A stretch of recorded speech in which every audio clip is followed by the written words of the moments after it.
Me, a bro. Yep. He, a dude.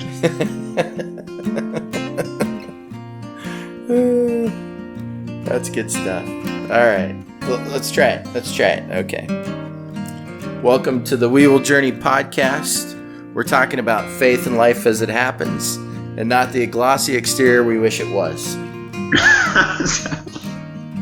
Oh. What, man? What did I do wrong? I think you said it's because all the things I was thinking about before. But we can edit that. You got that part good. Oh. You got it good. Okay. Okay. All right. Okay, just... Now it's your turn. Good. Yeah. Wait. We're going to get under the surface.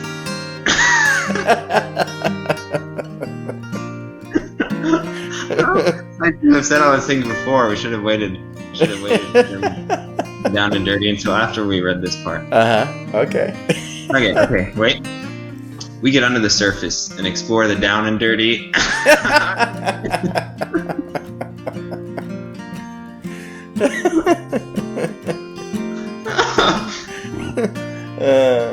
Okay. Maybe we should. It doesn't have to be word for word, right? No. I mean, I gave an interpretation. Okay. All right. We get under the surface and explore the down and dirty of life as it pertains to our beliefs, our relationships, politics, and absolutely everything else. Oh, there we go. That was good. All right. When I'm dead, laying in my coffin, all my friends all gather round. They can say I'm just sleeping good alone, the sweet peace I have found.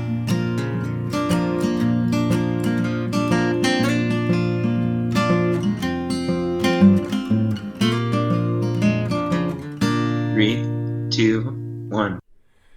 Hello, Seth. How are you? I'm doing pretty well. Oh, you're kind of yawny yet this afternoon in the sweet motherland of Austria. Whose motherland exactly?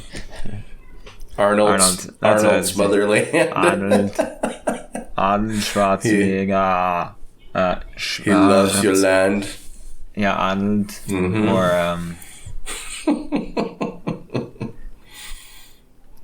I can't think of Christoph Waltz. He's the only person you can think of that's famous from Austria. That's really sad. No, Christoph Waltz. I've never heard of that person. Christoph who? Christoph Waltz, you've heard of him for sure. He won back-to-back Oscars a couple years ago. Did he play the villain in Inglorious B-Word? Yeah. Mm-hmm. I loved him. Django too, he won.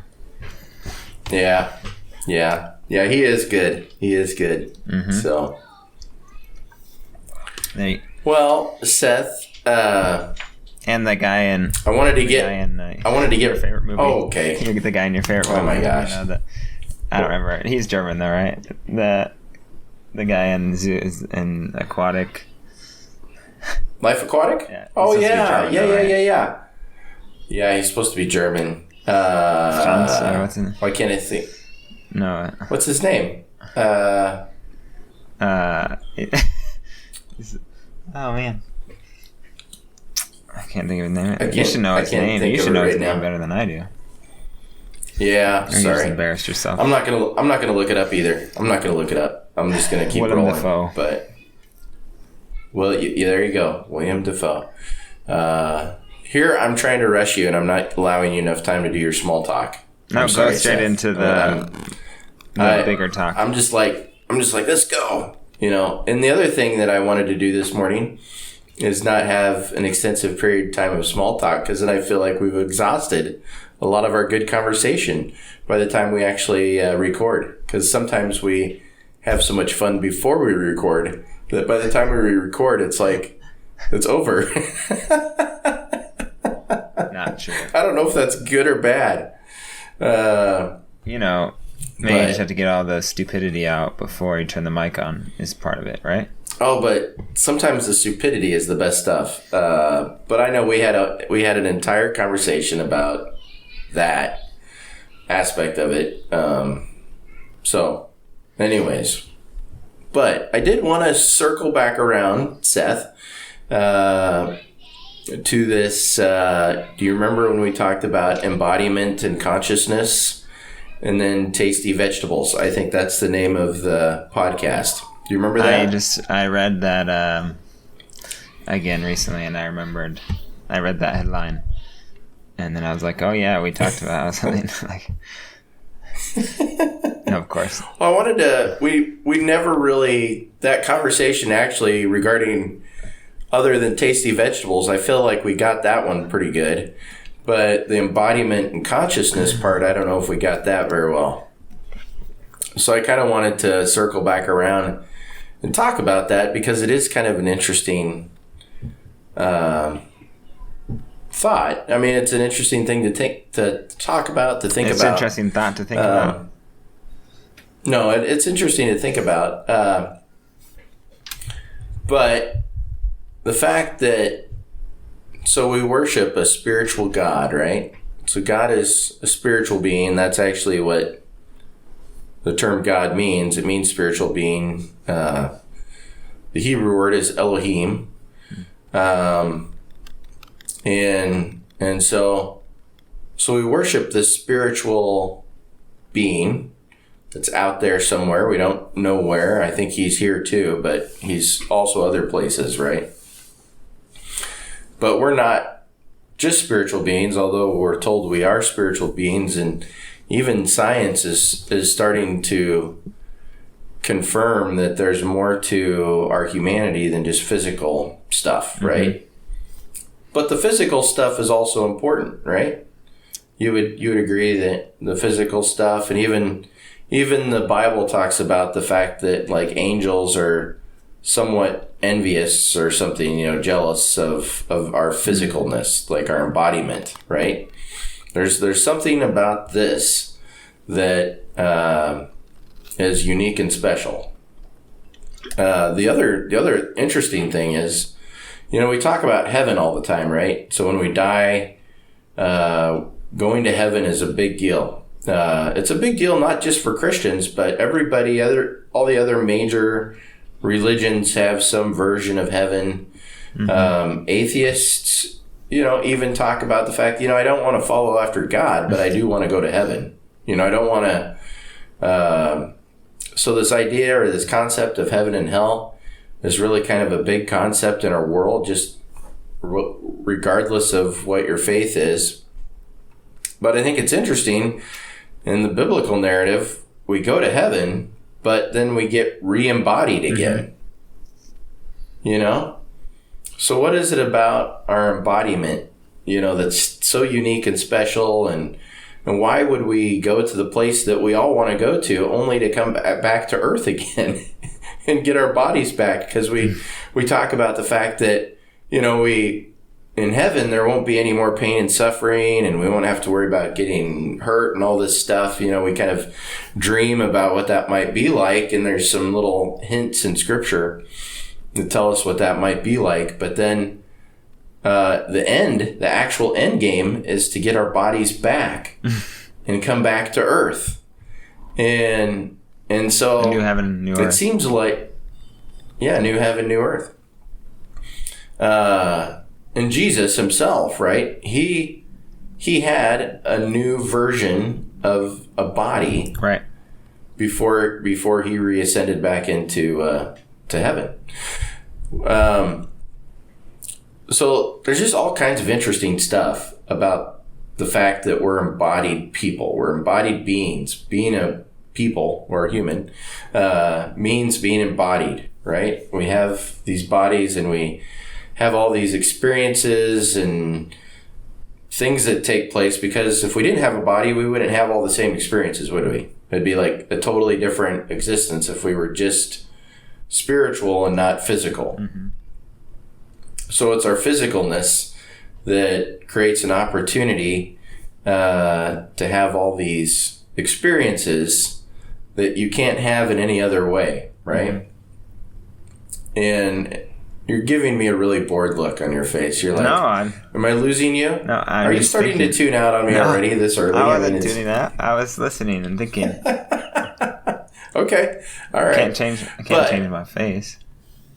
This is all that God gave me. This is the embodiment of what God did with my body. It's my people person. I do want to definitely discuss your hair too today, as you're trying to get, and it ties into our conversation of embodiment.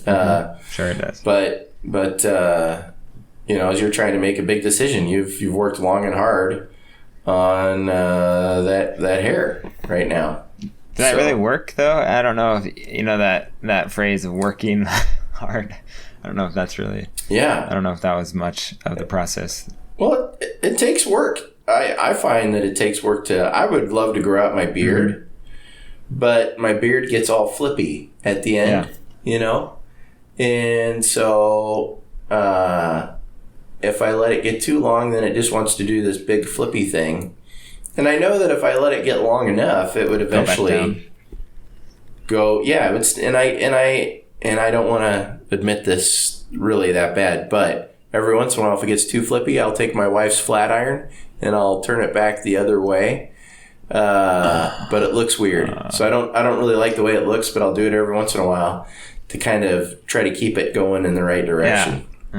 Yeah, a beard is kind of like a waterfall, and eventually gravity will bring it all down. Even if it's crazy, rapid. There's a lot of rocks and stuff in between. Eventually, it's all gonna hit the bottom. So just keep going. Yeah. But the point is, it takes a lot of work to not cut it. It takes mental work for me not to just get frustrated with this. I guess I hear that part. The mental, just the restraint. Not going in the bathroom and taking the shaver. But that's what I did. I finally got tired of the mental work. And I'm like, heck with this. I'm going to trim it off there's like a point that's like kind of right where it's at right now, is that level of, it doesn't get too flippy, but it's not too short. Anyways, back to the conversation about embodiment, where you're going to start to tune out on me again. So I can't change my face. So here's an interesting thought that I think it was Tim Mackey one time. I was listening to their podcast and he was talking about it. But the Garden of Eden, right? Garden of Eden. Right. Adam and Eve. Whatever you think about that. But some people think Adam and Eve were literal and others think they are figurative, of course. So, and that's just within the Christian community, and that doesn't even get outside of it. Although I do think the genetic testing and research that's being done is kind of interesting. Of this, what do they call them? Like our genetic. There's a term for it, and I just can't remember it right now. Quite fascinating. Yeah, but. Anyway, so Adam and Eve are in the garden, right? What do you think? Do you think that God made them perfect to live forever? So were they mortal, or were Adam and Eve immortal? Well, I think they were immortal. You think they were immortal? I do. I mean, I kind of do, because my understanding with there was no death, so that would equal immortality. Okay. So sin entering brought upon death in the human race. But it is fascinating because there's then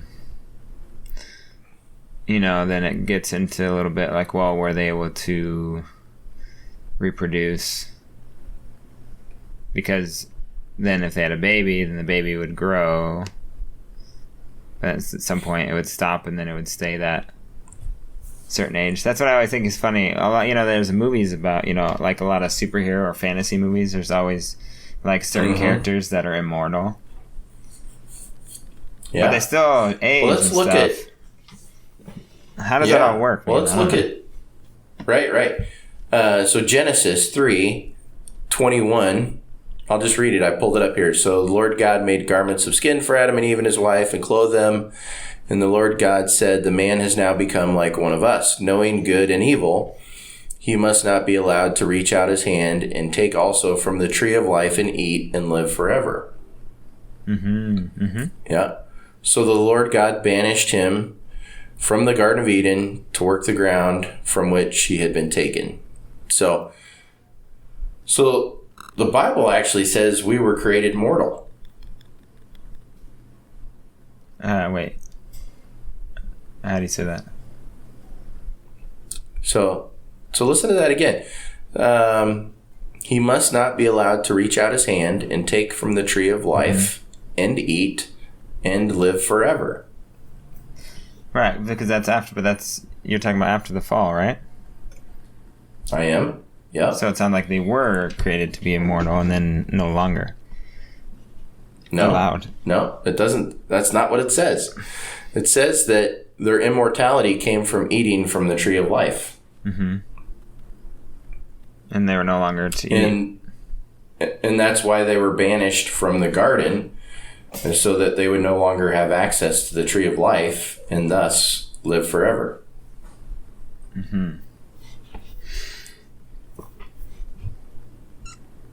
So they weren't created immortal, but they were able to sustain or become immortal because they ate from the tree of life, but no longer having the tree of life to their disposal, therefore became mortal again.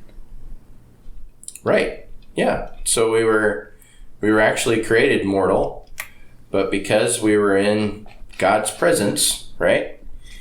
And we were eating essentially God. This is back to Tim Mackey again. The tree of life was God's essence. Tim Mackey. Yeah.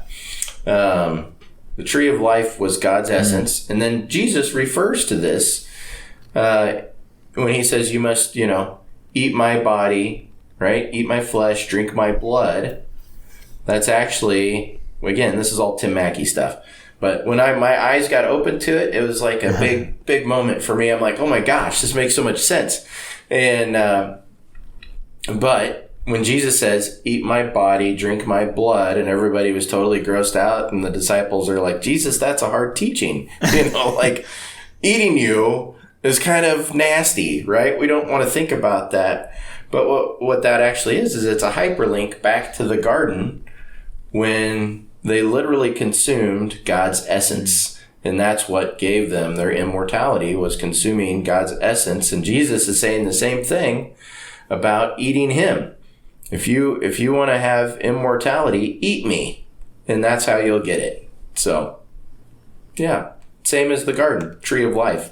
Jesus is the tree of life. That's cool. That's cool.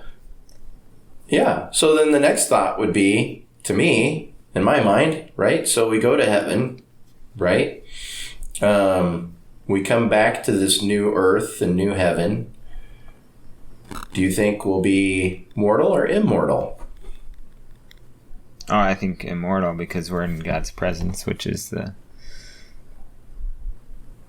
tree of, the life-giving, everlasting presence. But I wonder if we'll actually be mortal and only immortal because we're still eating the tree of life. In that case, that we could fall again like Adam and Eve? I don't think we can at that point in time because the work will have been done. Yeah. So it doesn't really matter then, basically. Whether or not, like... It wouldn't matter. It's like the chicken or it wouldn't matter, egg really. Thing, kind of, Yeah. Yeah. At least I don't think it would matter. I don't think that it would. But the fact that we go from physical to spiritual back to physical again is an interesting thought, isn't it? And it does make you kind of think about, like, we take this for granted so much, we take our physicalness. So as Christians, we're always looking to the future, right? We're always looking off into the future, what in heaven, in heaven, in heaven, right? Well, but in heaven turns back into earth. We go from heaven to earth. Like the thing we look forward to is actually a temporary deal. It's not our permanent home. It's a temporary, if you want to call it like a holding place. And then we go back to being physical again. And so I think in some ways we need to learn to appreciate our physicalness. Mm-hmm. Right? I even think in heaven, I've been thinking about this a little bit, but I think in heaven, we're going to miss our bodies. You know how it is, how cool we think being spiritual will be? I think we're going to get to heaven and we're going to say, man, I can't wait to be back in my body again. So you think there's going to be this time period of like where we're thinking about that before it happens? I can only speculate on what I currently experience, mm-hmm. right? And if my consciousness, this is kind of the other part of the conversation is our consciousness, but if our consciousness doesn't really ever change, right? Our embodiment goes away at some point in time, but our consciousness is the thing that lives on forever, or our spirit or our soul, depending on the language that you like to use about this. Mm-hmm. But our consciousness will go on. So, I mean, my consciousness is fueling a lot of what's taking place in my mental life right now. So if I could think that now, I probably could think that then. Mm-hmm. You know, I could speculate and wonder about it. And it says, once again, that the angels are a little bit jealous of our physicalness because they're just spirit beings. So I'm guessing that we may potentially miss our bodies when we're just spirit beings in heaven.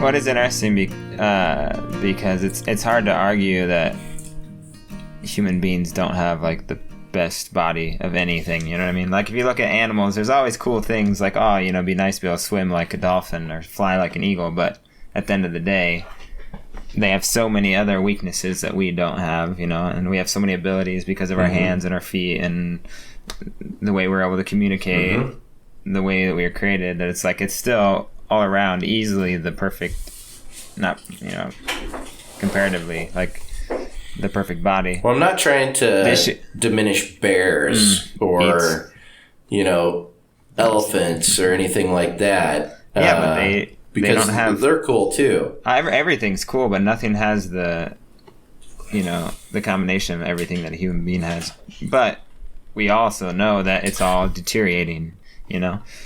Yeah. And yeah. So...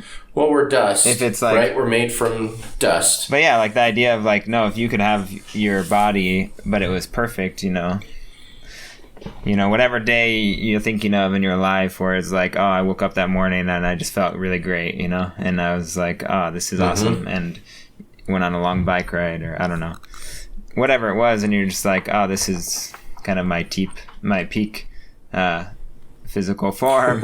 You know, I was like, if that was how right. It was all the time, then, you know, yeah, that's pretty awesome. And mm-hmm, but well, here, do you know the difference? What's the difference between humans and the rest of the animal kingdom? What is the difference between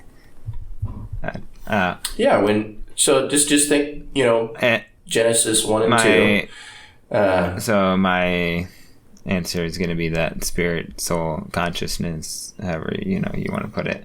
Well, I mean, God formed animals, we are made in and humans. The likeness of God. Right. Yeah, so God formed both of us in the same manner. He just made us in his image, and he didn't make the animals in his image. No. But otherwise, we were made in the same way. Well, no. I mean... Yeah. Breathe the breath of life. Well, he had to breathe the breath of life into them, too. And then everybody else created was created from another human, where I think he created each animal individually, you know? It's like Eve was only created through Adam. Well, he created all the animals, the different types of animals, right? And he had to give them the breath of life too. Mm-hmm. The only difference in his creation process of the animals and us is that he made us in his image, and he made the animals in their own image or something, you know, some other form. We somehow represent God in a way that the animals do not. Mm-hmm. Which is probably our consciousness. Yeah. And so I think probably the way to think about animals and humans is that animals are just physical, where humans are physical and spiritual. Mm-hmm. Exactly. And that's what I was saying, you know, like we have that consciousness that they don't have, and the ability to discern and, you know, just... Well, we have certain abilities, and then other ways, you know, Scripture also says even the rocks understand that I'm God. And all the animals, all of creation except you idiots, long for me to return. They understand their suffering and their survival. You know, it's like the survival of the fittest, the thing that you want to bring up anytime somebody compares a baby whale to a baby human. You know, it's like, well, you realize in nature it's all about dominance, and the strong will survive, and all those baby whales you're worried about, they're not going to make it anyways if they're just left. You know, if you find a baby whale stranded, it's going to die. That's what nature's all about. The male lion's going to come in and kill all the baby lions and make it his own pride, and then impregnate all the females. You know, that's what they do. So but unfortunately, historically, humankind isn't much better than the just regular, animal kingdom. What do we do to each other? We go to war and we destroy each other and do all the same. We do all the same stuff for less reason than probably it's probably easier to explain in the animal kingdom than it is for human beings as to why they do what they do versus why do we do what we do.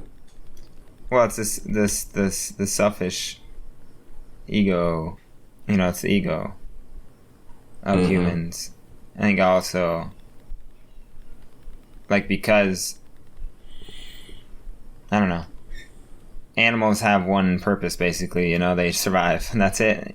And we have a lot of things, and I think when you start wanting to fulfill your ego and whatever those desires are, then that leads to all kinds of, you know, everyone's going to have different desires, so then there's going to be all these desires and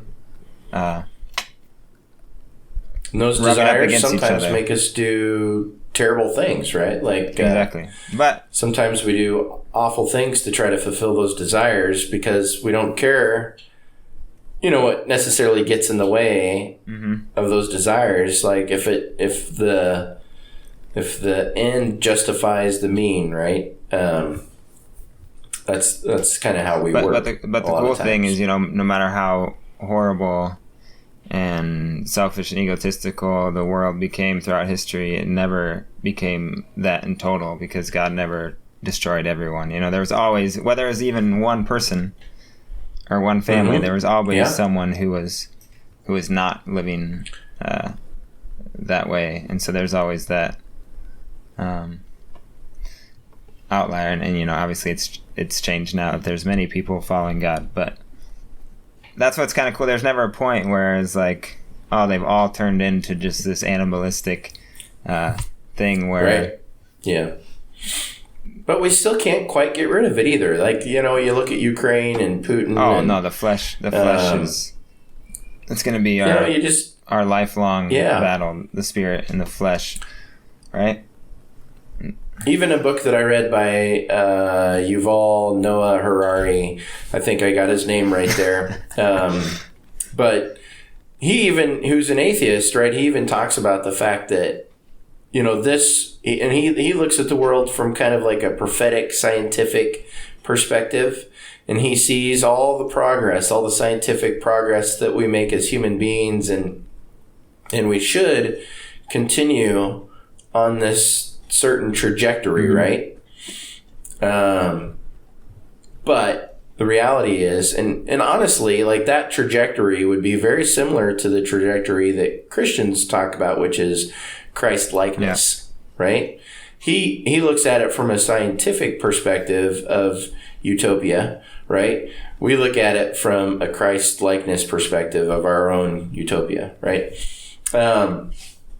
But even he points out the fact that human beings always have a tendency to screw it up. So we're, like, our world's going in a good direction, and then we got Putin, right? Putin wants to invade Ukraine for some stupid reason, and so then he starts killing off people, so he can go have his oil and land and whatever it is that he wants, and that's always the problem with people, is that the sin part always creeps in, and that's the part, when at some point in time, when, of course, people are in heaven right now, we have heaven currently, but whenever this earth-heaven dynamic comes to an end and God intervenes and reestablishes heaven and earth the way he intended it to be, all of that evil will dissipate and be gone, and we won't have to deal with that. Then humanity will be able to do what we as Christians talk about, what Harari speculates about.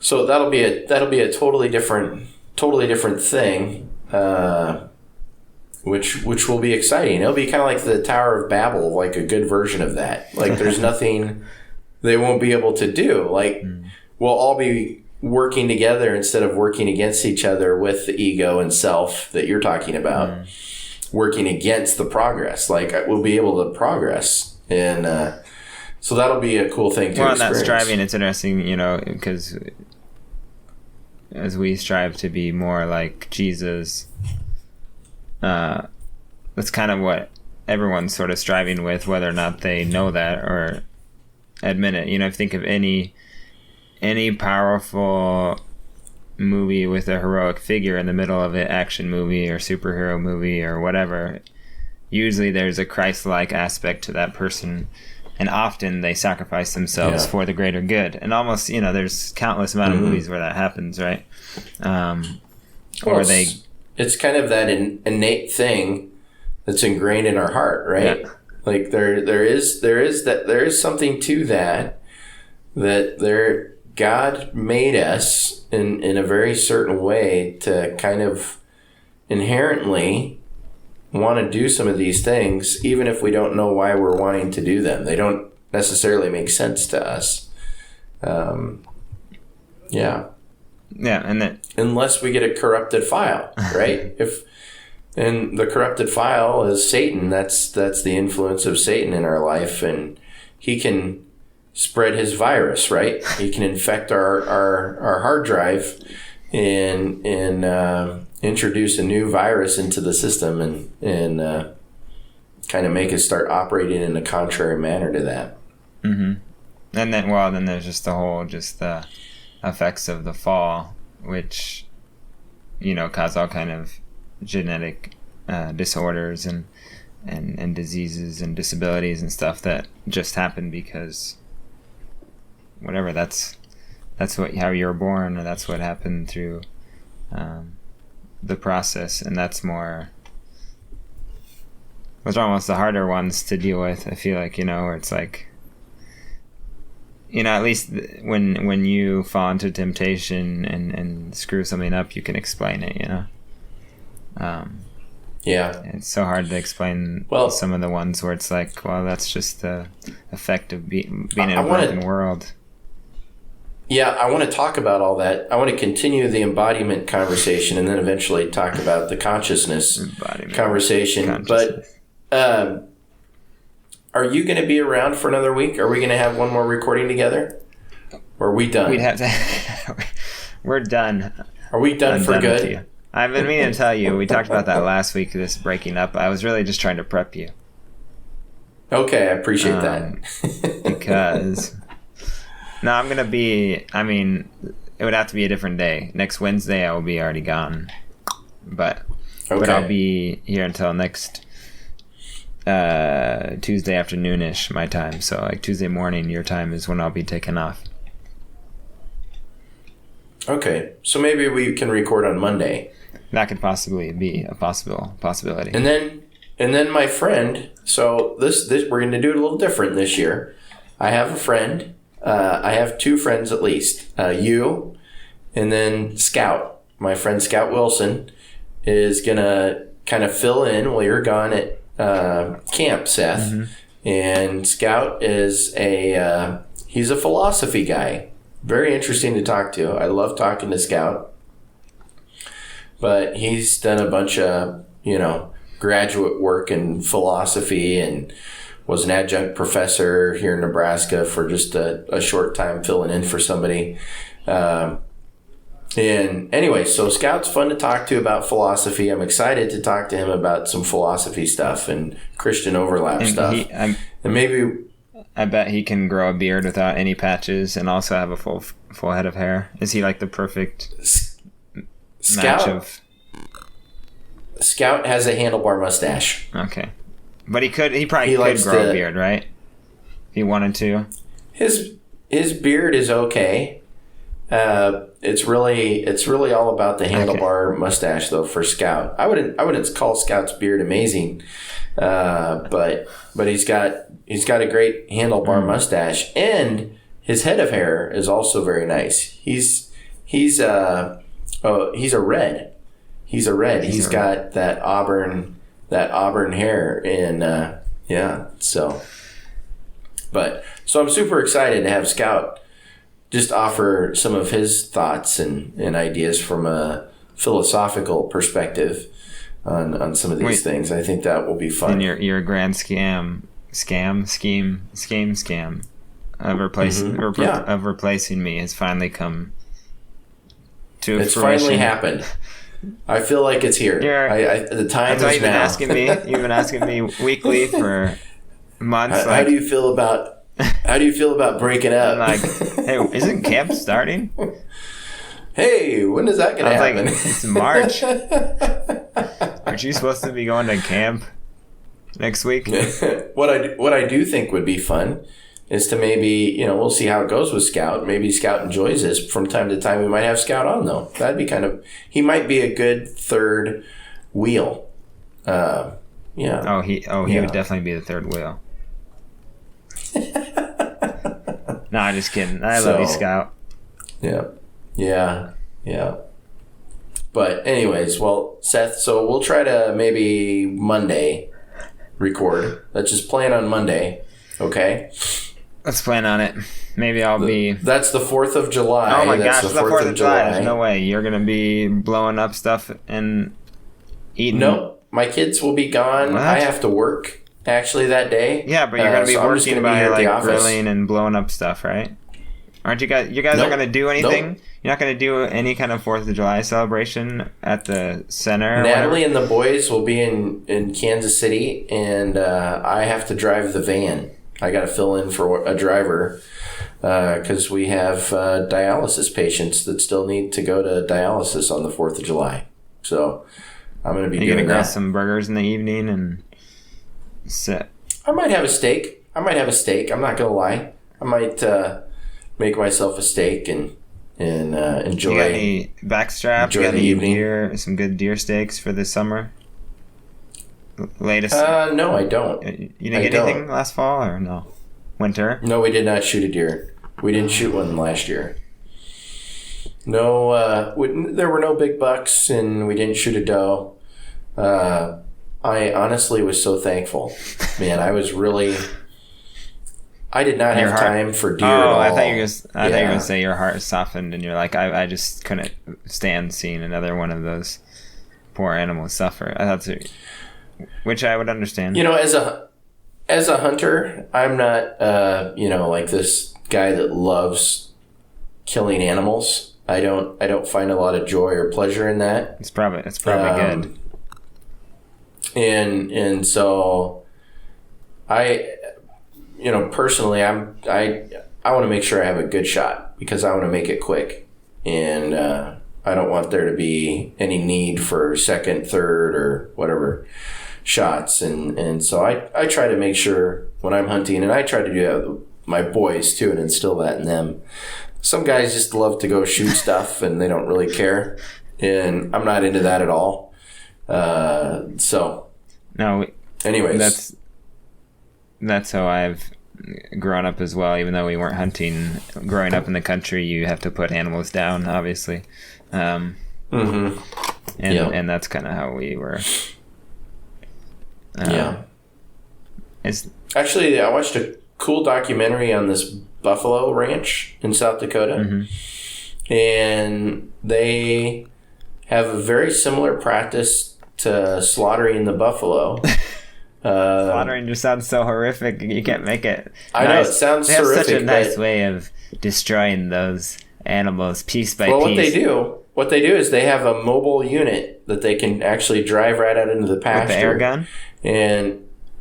Or do they play Mozart, right? Is that the one? They play Mozart? No, I don't think so. But, so, imagine this. Buffalo are grazing in the pasture. This guy has a one-shot, type thing too. So kind of shot through the heart and it's too late. You give love a bad name.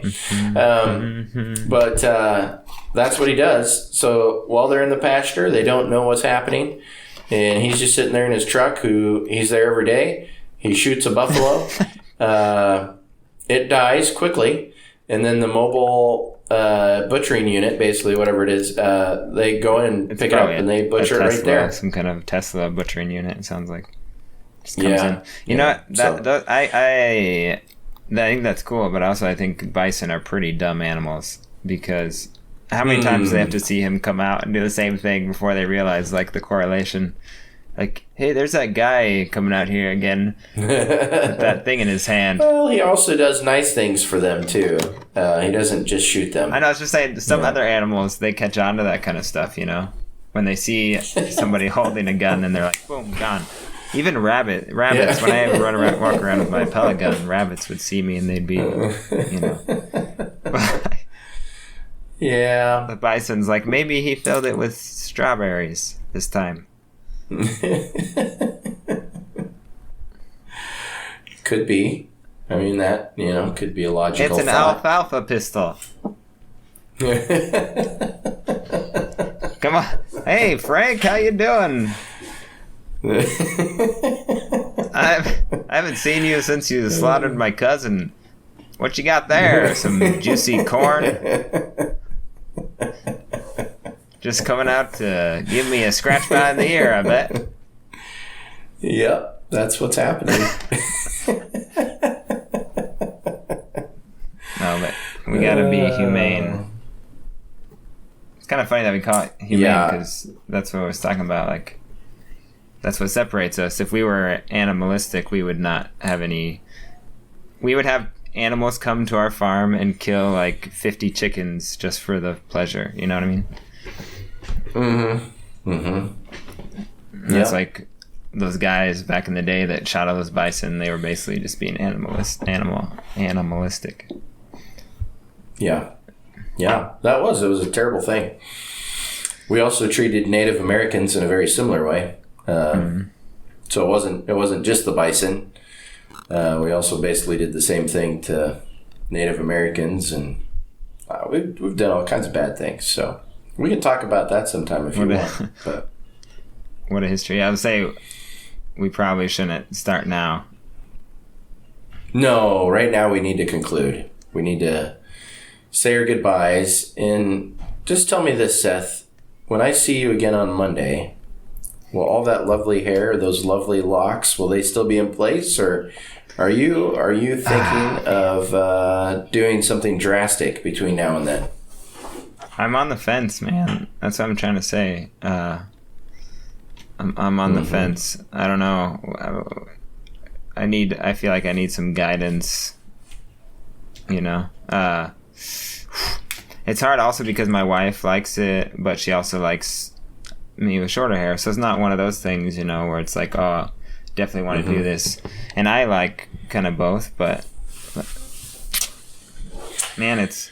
Well, since we quoted a cheesy 80s song with Shot Through the Heart, I'm going to quote another one, Don't Stop Believing. You know, don't stop believing. You know, you can keep growing out your hair, Seth. I think just go for it, man. Just keep growing it out and don't stop. Don't stop. All the way to the tailbone, you're saying? I don't know. That just keep moving forward, man. I don't think... Push through this hard spot that you're in right now. I don't think it's a hard spot. I don't want it to... It's like... I think it's like the limit. You know what I mean? I think it's like... There are no limits. There are no limits to what you can do. Well, thank you. I appreciate your encouragement, and this conversation was quite interesting. I wonder, man, I mean, I've said this so many times, people would just tune in to this, and they're like, what are these idiots even talking about? We have a few people that tune in and wonder, it seems like on a fairly regular basis, what are these two idiots talking about? What is it? I believe. Yeah, well. I think we had a good start to the embodiment conversation, but it's just a start. We'll keep talking about it a little bit. Then I want to talk about the consciousness stuff too. And then I'll ask Scout. I think Scout would be a great guy to talk to about some of these things as well. He'll have his own take on it, and that'll be interesting to hear that. So, I agree. All right, brother. All right, man. I love you. Love you too. And have a great weekend and all the stuff. And I'll talk to you on Wednesday. the 4th of July. Wednesday. It's not even a weekend, but I understand. I know, but the weekend will happen before we talk again. Yeah. All right. Yeah. Love you too. So, all right. Bye.